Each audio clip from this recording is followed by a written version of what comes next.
In this video, we're going to go over lots of baby brain activities that you can do with your 9 to 10 month old baby. Hi, my name is Dancy Pinkston, also known as Fearless Mama. And if you know me, you know that I love harnessing my baby's little sparks of interest and really fueling and feeding that fire with opportunities for her to challenge her brain with activities that are appropriate for the stages of development.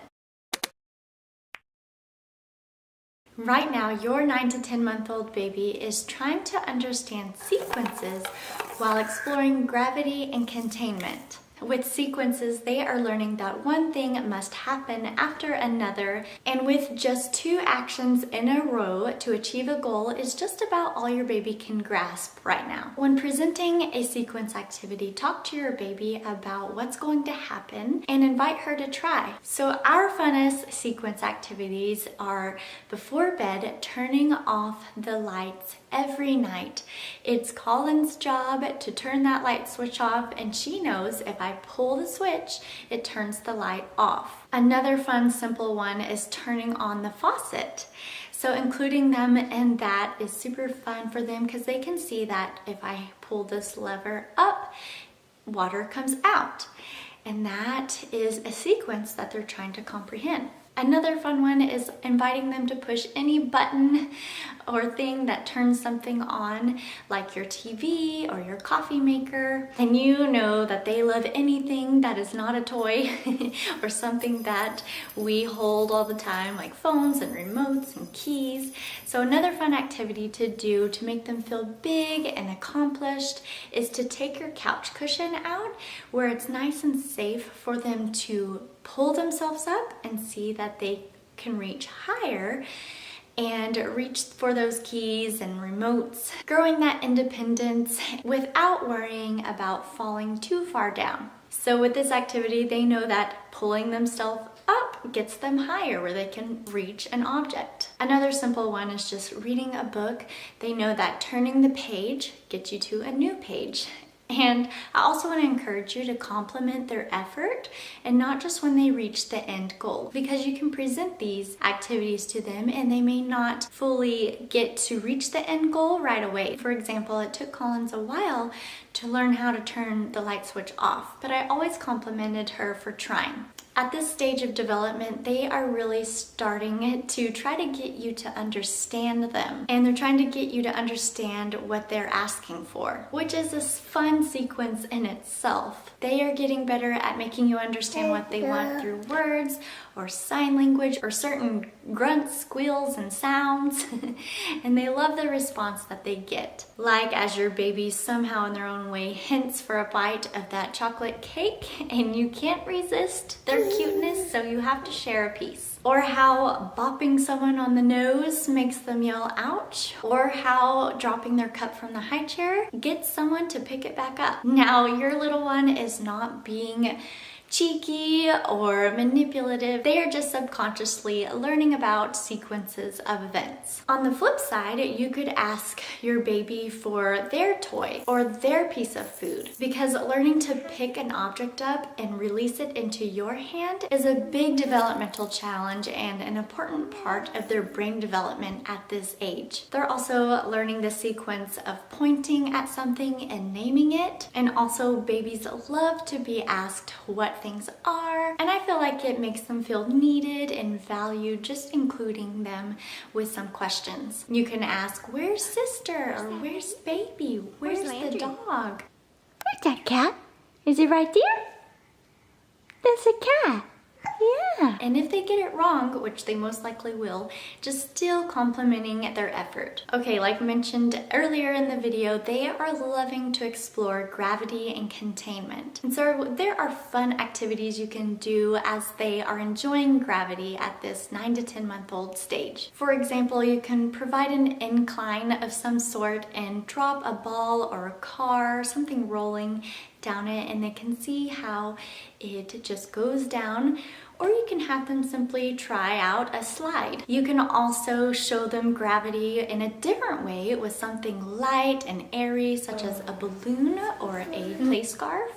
and just letting it fall down at their face, or having them just observe how it floats and falls very differently than a heavier object. Another fun one is providing a safe cabinet for your baby to just pull things out, make a mess. Like mentioned before, they love things that are not toys, and this just provides a little opportunity for them to explore as things fall out of the cabinet or basket. Another super fun activity to introduce to them is about 2 to 3 set of blocks.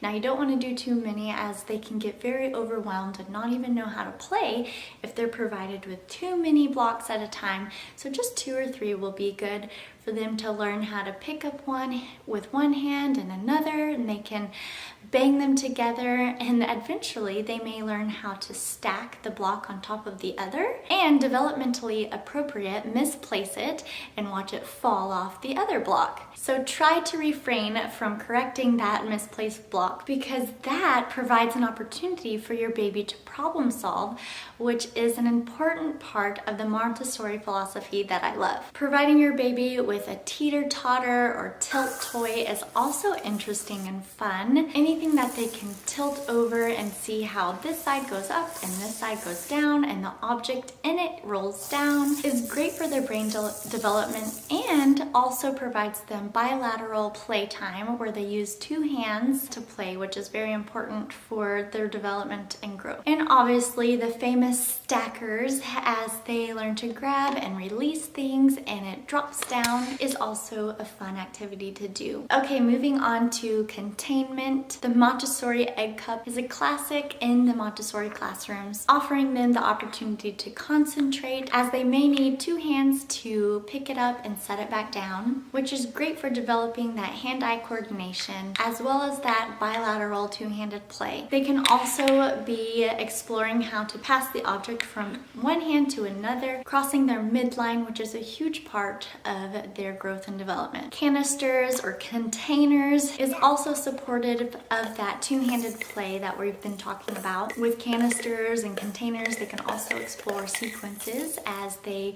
twist the lid off or pick the lid up off of the container, or as they pop the lid to get it open. It would be fun to like hide a little object in it, get them to be a little more motivated, or have a fun little surprise as they get it open. Something with a little more contrast is to get a tube, a clear tube or some type of tube, toilet paper roll, and watch them explore how the ball can go in this container and not fall out, where it can go in this tube and fall out the other end. Bonus activity, they are learning emotional intelligence, and it's something that's super important to me to, at an early age, teach them on emotions and feelings. So what I like to do is observe the facial expressions of between the family members or characters in a book, and point out what I feel like they are feeling or the emotion that they are having, and just say it to them. So for example, you see them getting upset, frustrated,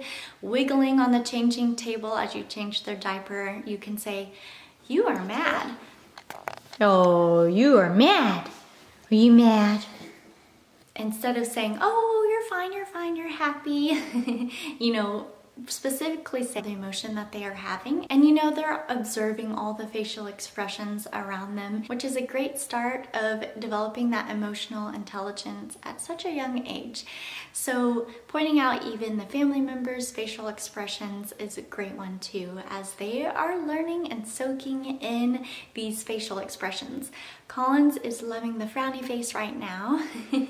She has seen sister make it, and so she is enjoying that little scowl. But yeah, you can say sister is sad, and she can observe what sister looks like sad. Or you can say I'm happy, and she can see you smiling, and just really start developing that emotional intelligence at a very young age. Well, that's all I have for you in this video. Thank you, Lovevery, for providing us with these beautiful play kits that I feel so confident and comfortable presenting to Collins as she develops and learns. I know that I'm providing her with quality toys that will enhance the specific stage of development she's in right now. With that being said, thanks for watching, and see you in the next video.